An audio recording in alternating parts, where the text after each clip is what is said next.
உங்கள் favourite TV ஷோக்களை இனி miss பண்ண தேவையில்லை. ZEE5 இல் முற்றிலும் இலவசமாக காணுங்கள். இங்கேயும் எப்பொழுதும். யார் நீங்க? பார்த்தா படிச்சவங்க மாதிரி இருக்கீங்க. கொஞ்சம் கூட மேனஸே இல்லாம ஒரு லேடி தனியா இருக்க வீட்டுக்குள்ள அதுவும் ரூம் கொள்ள வருவீங்களா? இத பாரு, எங்களுக்கு உன்ன மாதிரி மாய மந்திரம்லாம் தெரியாது. அப்படி தெரிஞ்சிருந்தா உனக்கு பிடிச்ச மாதிரி ஒரு உருவத்துல நாங்க வந்திருப்போம்.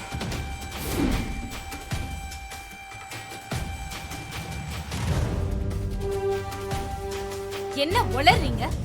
நாங்க ஒண்ணும் உளரல, உண்மையதான் சொல்றோம். நாங்க யாரும் தெரியலையா? தெரியல.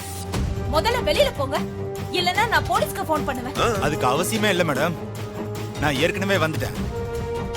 இனிமே உன்னால தப்பிக்கவே முடியாது. உண்மையை சொல்லு. யார் சொல்லி நீ மந்திர சக்தியால சித்தர் மாதிரி நீ உருவத்தை மாத்திக்கிட்ட, விஷக்கணியை கொண்டு வந்து கொடுத்து என் ஒய்ஃப் மாரிய கொலை பண்ண பார்த்த? இன்ஸ்பெக்டர் சார், இவர் யாருன்னு எனக்கு தெரியாது. இதுக்கு முன்னாடி நான் இவரை பார்த்ததே இல்ல. என்ன பத்தி ஏதோ கற்பனையா போய் சொல்லிக்கிட்டு இருக்காரு. இந்த பாருமா, அவர் ஒண்ணும் போய் சொல்லல, நீதான் போய் சொல்லிக்கிட்டு இருக்க. சூர்யா சார், அந்த வீடியோவை ப்ளே பண்ணி காட்டுங்க. Yes sir. ப்ளே பண்ணி காட்டுங்க சூர்யா, பார்க்கட்டும்.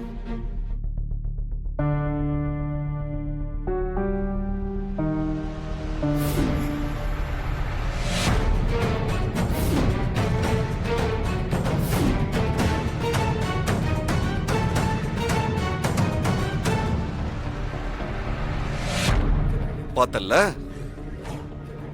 இப்ப என்ன சொல்ற? நீ சொல்றது பொய்யா இல்ல நான் சொன்னது பொய்யா? தனிப்பட்ட முறையில உனக்கும் சூர்யாவுக்கும் எந்த பகையும் கிடையாது. அப்படி இருக்கும்போது காசில இருந்து வந்த நீ எதுக்காக மாரிய கொலை பண்ண ட்ரை பண்ற? நீ யார் சொல்லி இப்படி செஞ்ச? உண்மையை சொல்லு, உன்னை மன்னிச்சு விட்டுற. அவர் தான் மன்னிச்சு விட்டுறேன்னு சொல்றாருல, உண்மையை சொல்லு.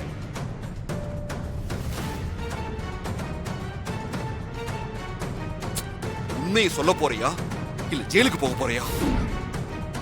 இல்ல, உண்மையை சொல்லிடுறேன். பணத்துக்காகவோ இல்ல வேற யார் சொல்லியுமே நான் இதெல்லாம் பண்ணல. நானே தான் மாரிய கொலை பண்றதுக்காக காசில இருந்து வந்தேன். சார், இவகிட்ட இப்படி எல்லாம் கேட்டா உண்மை வெளியே வராது. இவளை ஸ்டேஷனுக்கு கூட்டிட்டு போய் விசாரிக்க வேண்டிய விதத்துல விசாரிச்சாதான் உண்மையை சொல்லுவா. கான்ஸ்டபிள் சார், இவங்களை வண்டியில ஏத்துங்க. Okay sir. மாமா,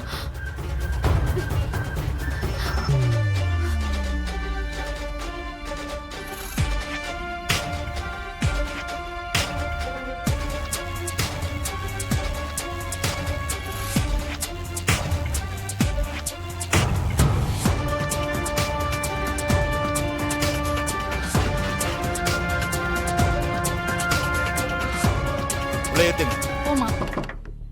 ZEE5 ஆப்பை டவுன்லோட் செய்து அனைத்து எபிசோடுகளையும் இலவசமாக பாருங்க.